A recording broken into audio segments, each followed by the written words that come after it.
Alrighty. Hi, my name is Julianne, and today I'm going to be talking about, first I'm going to ask a question. Now, I'm going to talk, here, listen carefully actually. Listen carefully to what these words mean. Just have it in your brain.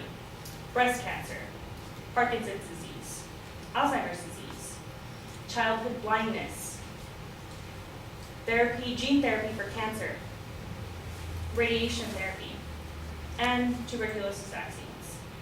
Can anybody tell me what it has in common? Medical studies? Yes, it has medical studies in common. But more commonly, it's advances that we have had with animal testing.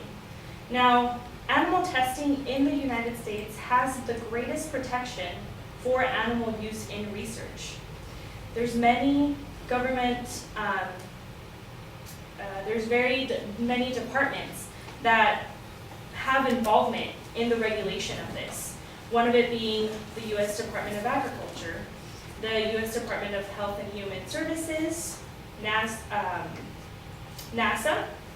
the Veterans Administration, just to name a few. Now, animal testing in the United States follows various regulations and is strictly monitored by the government. Agencies like the Food Drug Administration, the Consumer Product Safety Commission, Environmental Protection Agency and Occupational Safety and Health, the Animal and Plant Health Services, Health Inspection Service Administration are all organizations that regulate animal testing. Policies like Animal Welfare Act comply with these. These are the acts that help regulate what's going on in these studies. A second policy that overlooks animal testing is the Public Health Service Policy of the Humane Care and Use of Laboratory Animals. Now, all of these organizations, when these companies, if you would call them companies, they conduct research on animals, they follow these three rules: replacement, reduction, and refinement. Replacement is finding a way that they try to find a way to not use some non-animal methods over animal methods. So if there's a way that they can test on other subjects, they will do so. Reduction, it refers to methods that enable researchers to obtain comparable levels of information. So they basically want to use the few amount of animals that they can to get away with this study.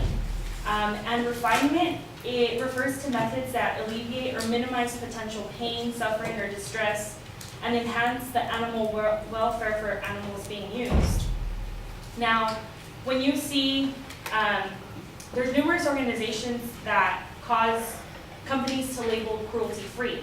Now, cruelty-free is a label that isn't FDA regulated, meaning that their label basically means that their testing, their products have been tested not by them. So they can pay another company that will do the testing, get the research, and once they pay for that, they have the rights to that information and they will slap a cruelty-free label on it.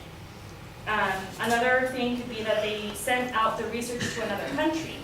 Now, in other countries, the company doesn't see the regulations for that. So this is other country testing, they could slap a cruelty-free label for that. And that's what we don't want. It's popular to have labels that are cruelty-free, but it actually harms what the message is. Now, organizations like NIABS, which is New England Anti-Vivisection Society, praises these organizations that even restrain schools from inserting breathing tubes for educational purposes. Now, these schools, being veterinary hospitals, or colleges, from a personal experience, I got my degree, my associate's degree in veterinary technology from OutSAC, and we weren't allowed to do certain things because there's so many things that protect animal welfare. The way we would learn how to intubate, meaning passing a breathing tube, would be actually doing surgery.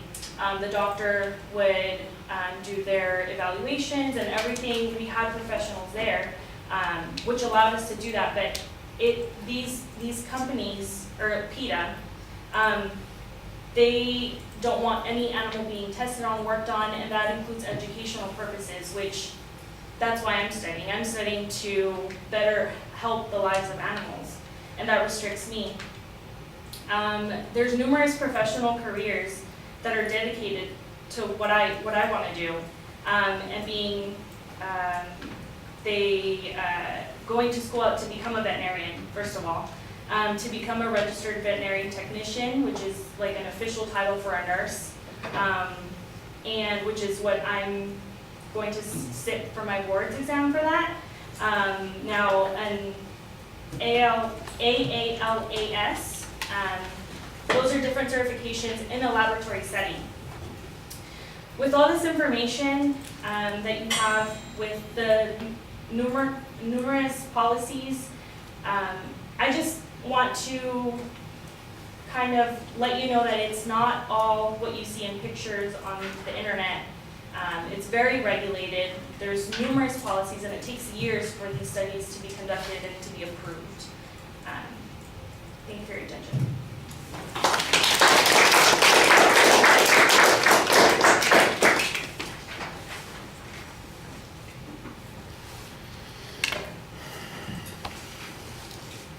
And you've got an outline that you're going to give me?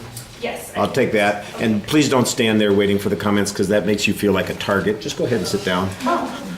I'll speak loud enough that you can hear and so that it's recorded. Perfect. All right. All right, Julianne, I think you've got a couple of things that you're doing pretty well. You talked to us very directly. I appreciated that. That makes you seem a lot more credible. You tell us some of your personal experience on that. That also enhances your ethos a little bit. But there are a couple of things that are really problematic from a communication-based issue for us, and especially for a speech-based issue. I don't know what your proposition is. I know what your subject is, but I don't know what your proposition is. I don't know what it is I'm supposed to believe at the end of this presentation. There's no single declarative statement that tells me, here's the goal that you're going to reach by the time I'm finished talking.